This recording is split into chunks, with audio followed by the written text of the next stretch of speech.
Page papier et page digitale, Frédéric. Oui, parce qu'il y a d'abord une question sur le site web du magazine Oui, demain. L'intelligence artificielle existe-t-elle réellement? Vous savez que pourtant, on entend beaucoup parler de ça. Les ordinateurs seraient de plus en plus intelligents, c'est-à-dire de plus en plus capables de résoudre les situations complexes sans intervention humaine. Or, plouf, pavé dans la mare, lancé par ce monsieur qui s'appelle Luc Julia, qui fut un des créateurs de Siri, l'assistant vocal des iPhones. Alors c'est très drôle parce que j'ai dicté Siri et il m'a écrit comme le pays, la Siri. Vous voyez, justement, on en parle de l'intelligence artificielle. Et actuellement, il est vice-président de l'innovation chez Samsung. Donc il sait a priori de quoi il parle et il proclame que non, l'intelligence artificielle n'existe pas. On peut estimer, dit-il, que les ordinateurs peuvent avoir une certaine capacité d'apprentissage, ça d'accord, mais ceux qu'on appelle les transhumanistes, qui disent que d'ici quelques années, les machines seront plus intelligentes que nous, qu'elles prendront le pouvoir, ces transhumanistes disent n'importe quoi. Je cite Luc Julia. Certes, les ordinateurs ont de plus en plus de capacités de mémoire, mais ils fonctionnent toujours à base d'algorithmes. Je rappelle ce que c'est. C'est ce que rappelle d'ailleurs aussi le Figaro de ce matin. Un algorithme, c'est juste un programme d'ordinateur. On lui dit si tu rencontres telle situation, tu fais ça.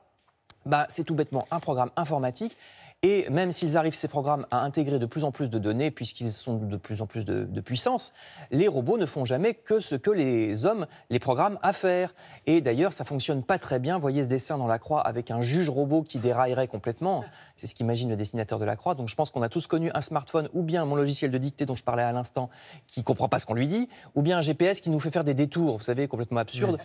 Alors certes, il y a le risque qu'on soit de plus en plus assisté par les ordinateurs. Ça c'est vrai, que nous devenions stupides tellement nous faisons tout faire par eux. Mais là, c'est la responsabilité de chacun. On n'est pas obligé de le faire et d'être feignant. Le Luc Julia qu'on a vu au début dit que ses enfants à lui n'ont ni tablette ni ordinateur, mais des livres pour un type qui est un ponte de l'intelligence artificielle. C'est drôle. Il n'est pas idiot. Oui, il faut croire. Donc vous lirez ça dans les différents articles que je viens de citer.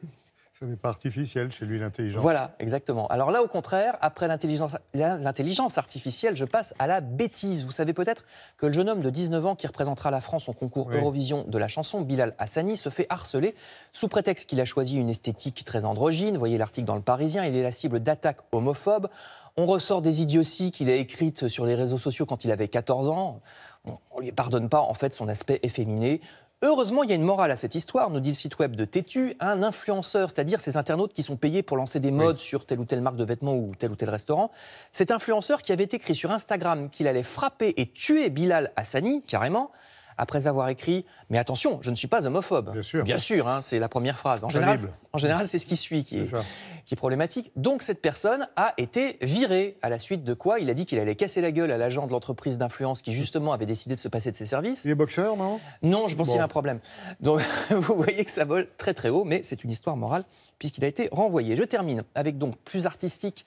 On va s'élever un peu au-dessus de ces misères humaines. Les Échos vous incitent à aller voir les ballets de Monte-Carlo qui passent au Théâtre des Champs-Élysées à Paris ce week-end. Le Parisien aujourd'hui en France vous parle, lui, de Chantal Goya, l'idole des enfants des années 80, qu'on voit avec son mari, le parolier Jean-Jacques Debout, ici en haut à droite. Chantal Goya qui sera en tournée dans toute la France à partir du mois d'avril et dont j'ignorais l'enfance très difficile puisqu'elle est née à Saïgon et c'était la guerre d'Indochine. Vous lirez ça. Enfin, Le Parisien toujours vous conseille la superbe expo de photos de vedettes. Ici, Marilyn Monroe ou Marlène Dietrich, qu'on a vu en bas, et aussi Audrey Hepburn, Maria Callas ou Liz Taylor. C'est dans le 3e arrondissement de Paris, dans une galerie dont Le Parisien vous donnera les coordonnées.